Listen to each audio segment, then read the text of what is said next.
2 hours before the taping, Johnny Carson sat alone in his dressing room, turning a coffee cup in his hands. The cup was cold.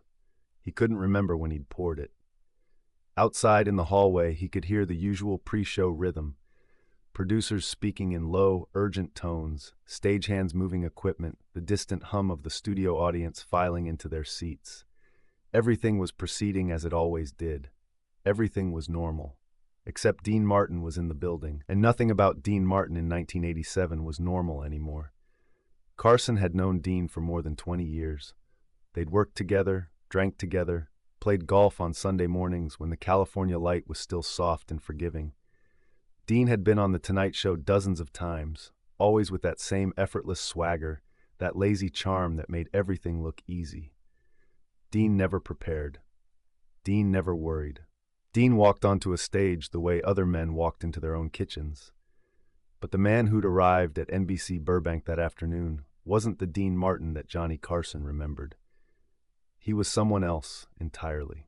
The call had come 3 weeks earlier. Dean's people, though Dean barely had people anymore, had reached out. Dean wanted to do the show. It wasn't for promotion. There was no movie, no album, no Vegas residency to plug. He just wanted to come on. Johnny had said yes immediately, the way you say yes when an old friend asks for something, even when you sense the ask carries weight you can't yet measure. He didn't question it. He should have. Dean Martin had disappeared from public life so gradually that no one noticed when the disappearance became total. The Rat Pack was ancient history. The variety show had ended years ago. Frank was still performing, Sammy was still working, but Dean had retreated into something that looked like retirement, but felt more like vanishing. His son, Dean Paul Martin, had died in a plane crash the year before. After that, Dean stopped returning calls. He stopped showing up. The man who once seemed incapable of sadness had become a monument to it. When Dean arrived at the studio that afternoon, Johnny wasn't there to greet him. He was in a production meeting, reviewing notes, making last-minute changes to the monologue. By the time he made it backstage, Dean was already in his dressing room with the door closed. Johnny stood in the hallway for a moment, his hand raised to knock, and then he didn't. He told himself Dean probably wanted privacy. He told himself they'd talk before the taping. He told himself a lot of things that afternoon that he'd later realize were just ways of avoiding what he already knew. At 5:30, Johnny saw Dean for the first time. It was backstage, near the curtain, in that narrow corridor where guests waited before walking out into the lights and applause. Dean was standing there in a dark suit that looked expensive, but hung on him in a way that expensive suits shouldn't hang. He'd lost weight, not the kind of weight you lose on purpose, but the kind that falls away when you stop noticing food, stop noticing time, stop noticing much of anything. His face was still handsome. Dean Martin would be handsome at 90. But there was something behind his eyes that Johnny had never seen before. Something exhausted. "Dean," Johnny said, and he meant for it to sound casual, warm, the way he always greeted guests. But it came out quieter than he intended. Dean looked at him and smiled. It was the Dean Martin smile, the one that had charmed presidents and movie stars and women in every city he'd ever visited. But it didn't reach his eyes. "Johnny," Dean said. His voice was softer than Johnny remembered. "Thanks for having me." "You know you're always welcome," Johnny said, and he meant it. But even as he said it, he realized he didn't know what Dean was doing here. He didn't know why Dean had come, or what Dean wanted, or what Dean was expecting from this conversation. And for the first time in 30 years of live television, Johnny Carson felt unprepared. They didn't talk much before the show started. There wasn't time, and maybe there wasn't a way to begin the conversation that needed to be had. Dean waited in the wings while Johnny did the monologue. The audience laughed in all the right places. Johnny hit every beat. From the outside, everything looked seamless. But Johnny could feel Dean's presence just off stage, and it made the jokes feel hollow. He kept glancing toward the curtain, half expecting Dean to walk out early, to interrupt, to do something unpredictable. But Dean just stood there, hands in his pockets, waiting. When Johnny introduced him, the applause was thunderous. The audience knew who Dean Martin was. They remembered the movies, the music, the Las Vegas legend. They remembered the man who'd made everything look easy. Dean walked out slowly, and the applause kept going, and he smiled and waved, but there was something tentative in the way he moved. He sat down in the guest chair, and Johnny sat across from him, and for a moment they just looked at each other. Old friends, old professionals, two men who'd spent their lives performing for strangers. "Dean Martin," Johnny said, and the audience applauded again. "It's been too long." "It has," Dean said. He settled into the chair, but he didn't relax the way he used to. He sat upright, almost formal, like a man in a waiting room. Johnny started with the easy questions. "How have you been? What have you been up to?" The kind of questions you ask when you already know the answers are going to be complicated, but you're hoping the guest will keep things light. Dean answered politely. He talked about golf. He talked about staying home. He didn't mention his son. Johnny didn't ask. The conversation moved forward in the way all Tonight Show conversations moved forward. Smoothly, professionally, with just enough humor to keep things from getting heavy. But then, about 6 minutes in, something shifted. Johnny had just told a joke, something about Dean's reputation as a drinker, a callback to the old Dean Martin roast humor, and the audience laughed. It was a safe joke, an old joke, the kind of joke that Dean had heard 1,000 times and had always played along with. But this time, Dean didn't play along. He just looked at Johnny. And in that look, Johnny saw something he wasn't prepared for. He saw exhaustion. He saw grief. He saw a man who was tired of pretending. "You know, Johnny," Dean said quietly, and his voice was so soft that the audience went silent trying to hear him. "I don't drink anymore." Johnny's smile stayed in place, but his mind was racing. This wasn't part of the script. There was no script, technically. Tonight Show interviews were loose, improvisational, but there were rhythms, patterns, ways that conversations were supposed to go. This wasn't one of them. "You don't," Johnny said, keeping his tone light, trying to steer things back toward humor. "No," Dean said. "Stopped a while ago." He paused. "Doesn't help." The studio was so quiet that Johnny could hear the hum of the lights overhead. The audience didn't know how to react. This wasn't the Dean Martin they remembered. This wasn't the man who'd made drinking look glamorous, who'd turned his entire persona into a celebration of excess and indulgence. This was someone else, someone raw. Johnny nodded slowly. He could feel the cameras on him, could feel the weight of the moment expanding. He had two choices. He could make a joke, could deflect, could guide the conversation back into safer territory, or he could let Dean keep talking. For 30 years, Johnny Carson had been a master of control. He knew how to manage a guest, how to rescue a dying conversation, how to turn awkwardness into comedy. But sitting across from Dean Martin, watching this man he'd known for decades quietly come apart, Johnny realized that control wasn't what Dean needed. Dean needed something else. He needed someone to just listen. "What does help?" Johnny asked. His voice was quieter now, too. The professional polish was still there, but underneath it there was something genuine, something human. Dean looked down at his hands.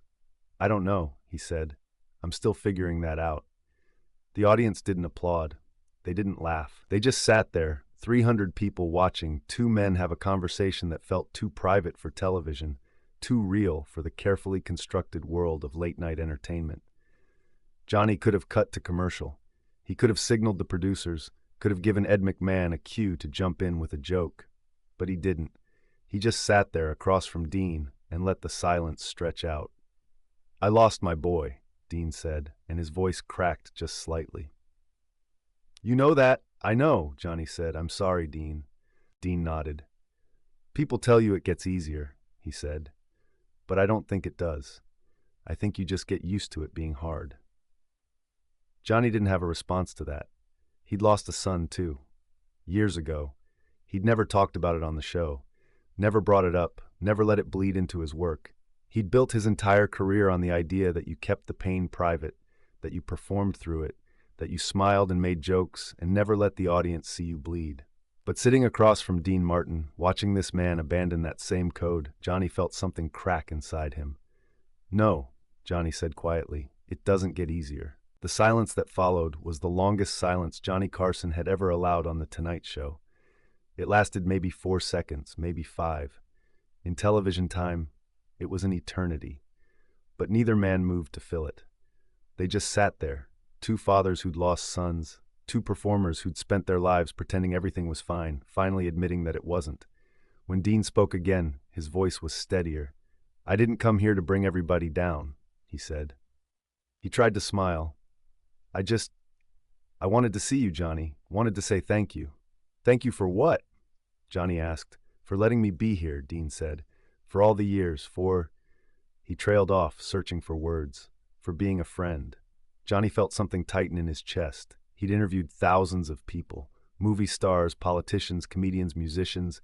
He'd mastered the art of the question, the perfectly timed joke, the smooth transition. But he'd never been good at this. At intimacy, at letting someone see behind the curtain.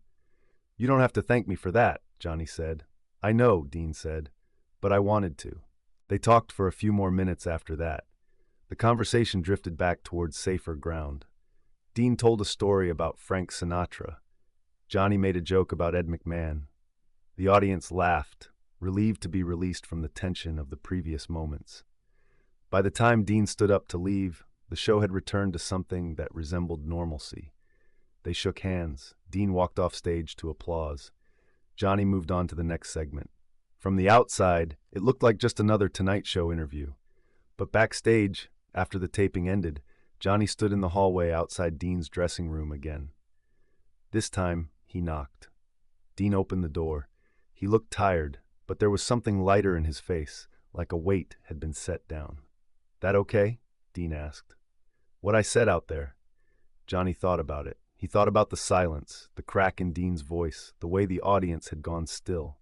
He thought about all the rules he'd learned over 3 decades of television, all the boundaries he'd maintained, all the walls he'd built between his private self and his public persona. "Yeah," Johnny said. "It was okay." Dean nodded. "Good," he said, "because I meant it. All of it."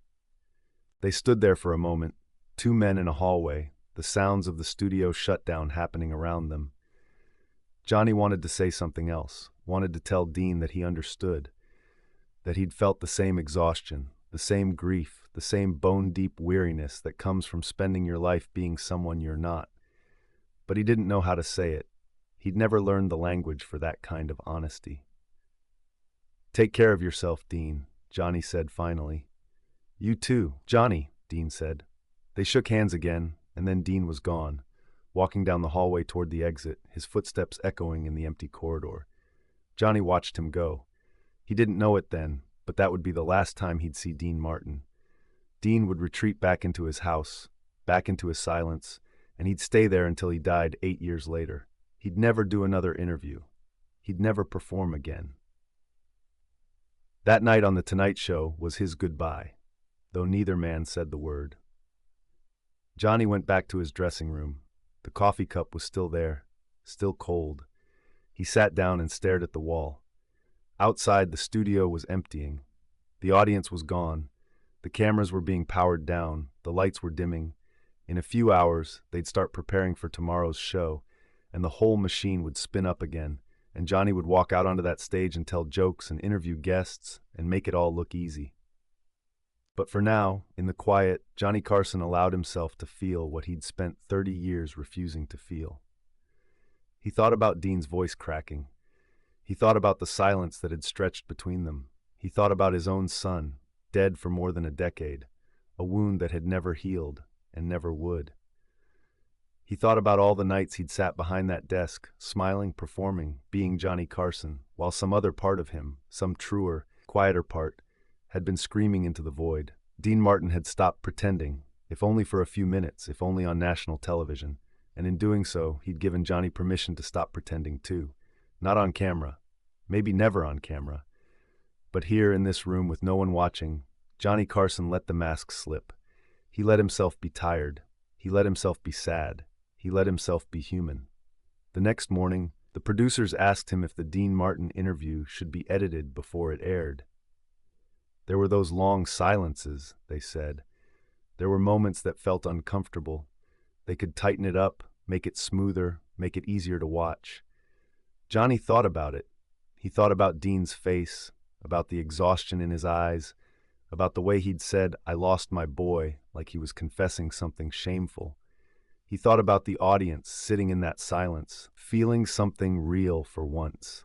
Something that wasn't scripted or performed or designed to sell detergent during the commercial breaks. "No," Johnny said. "Leave it." "You sure?" the producer asked. Johnny was sure. For the first time in a long time, he was absolutely sure. The episode aired a few nights later, unedited. The ratings were fine. The reviews were mixed. Some critics praised the rawness of the conversation. Others said it was uncomfortable, that Dean had seemed depressed, that the interview had violated some unspoken rule about what late-night television was supposed to be. Johnny read the reviews and didn't care. He'd stopped caring about things like that somewhere around the time Dean Martin had walked onto his stage and decided to tell the truth. Years later, after Johnny retired, after The Tonight Show moved on to other hosts and other eras, people would occasionally ask him about that night, about Dean Martin's last interview, about the silence, about what it meant. Johnny never gave a straight answer. He'd deflect, make a joke, change the subject. It was what he did. It was who he was. But privately, when he thought about it, and he thought about it more often than he expected, Johnny knew exactly what that night meant. It meant that sometimes the bravest thing you can do is stop performing. Stop pretending. Stop being the person everyone expects you to be, and just be the person you actually are. Even if that person is broken, even if that person is grieving, even if that person has no idea how to fix what's been shattered. Dean Martin had been brave that night, braver than Johnny had ever been on camera. Dean had walked onto that stage and said, "This is who I am now. This is what the years have done to me. This is what loss looks like."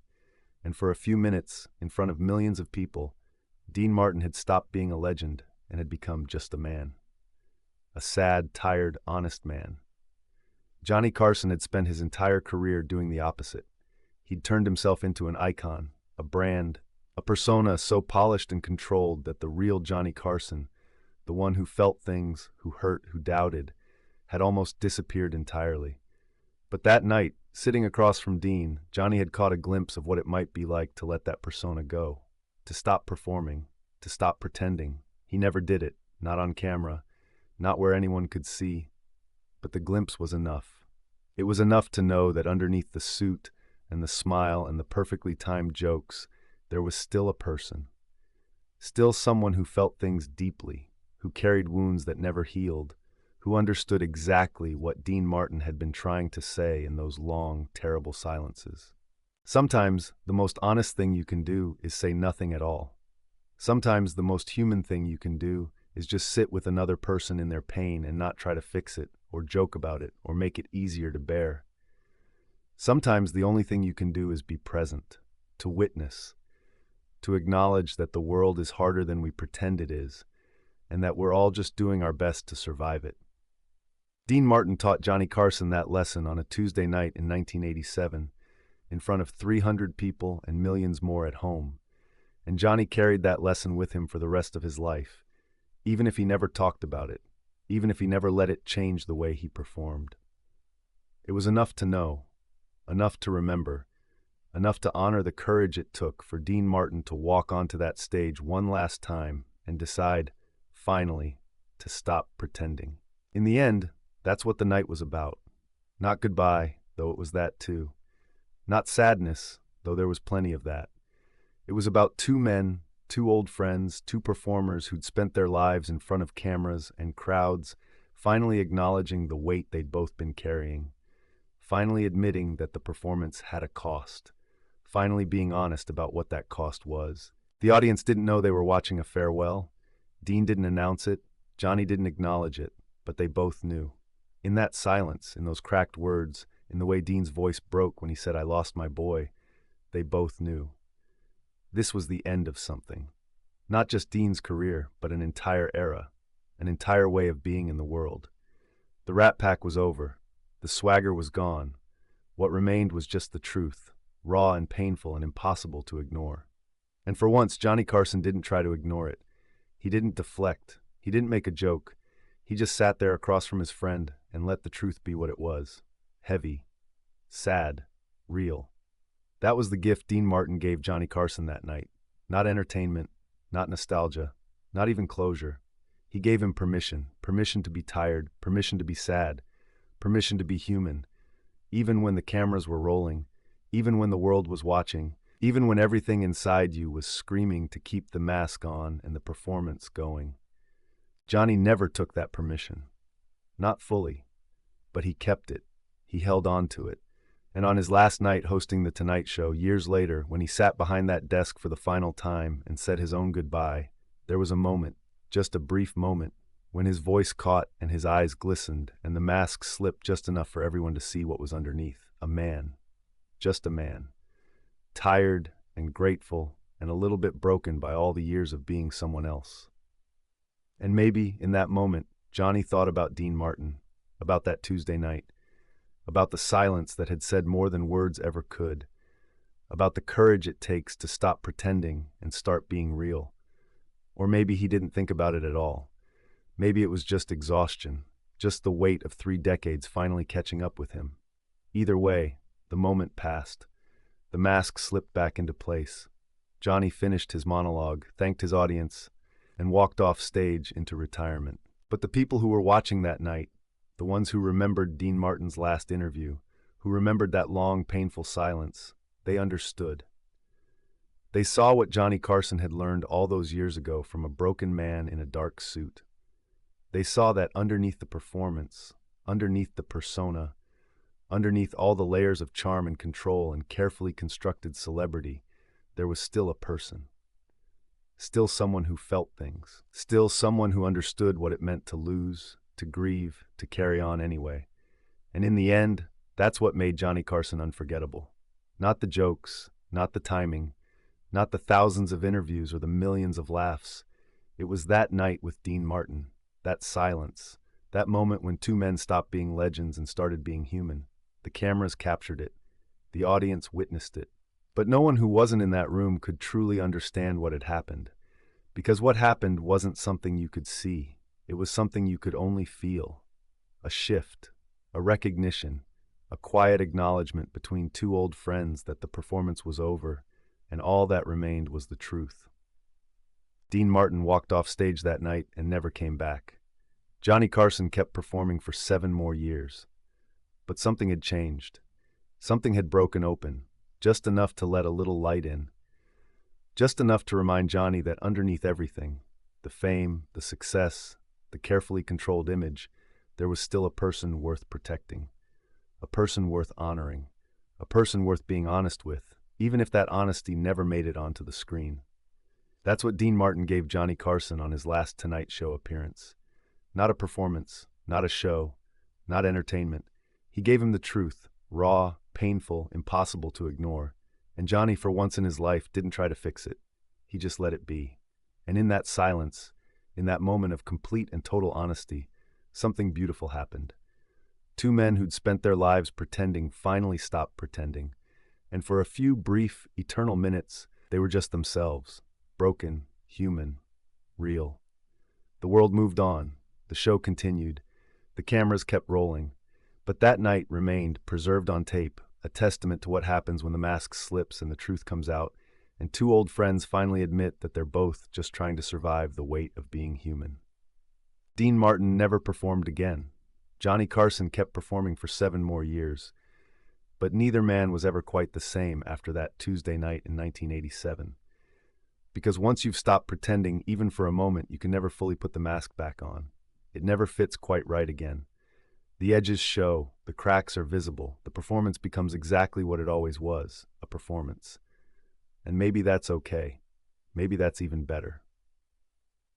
Because at least it's honest. At least it's true. At least it acknowledges that underneath all the lights and cameras and applause, we're all just people trying to make sense of a world that doesn't make sense, trying to carry on when carrying on feels impossible, trying to be brave when bravery is the last thing we feel. Dean Martin was brave that night. Johnny Carson was brave that night. And the audience, those 300 people in the studio, those millions watching at home, they were brave too, because they sat with that silence. They didn't demand jokes or comfort or easy resolutions. They just watched. They witnessed.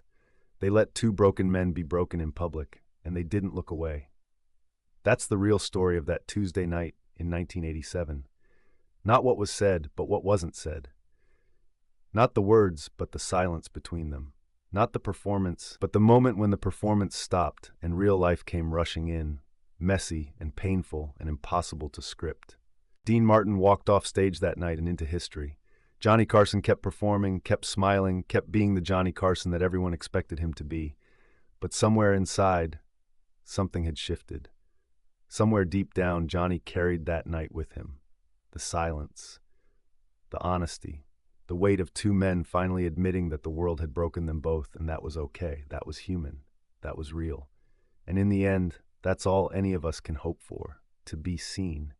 To be honest, to stop pretending even just for a moment and let someone else know that we're struggling too, that we're tired too, that we're all just doing our best in a world that asks for more than we can give.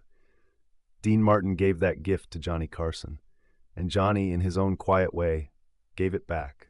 Not with words, not with jokes, just with presence, just with silence, just with the simple, profound act of sitting across from another human being and saying, without saying anything at all, I see you, I understand, you're not alone.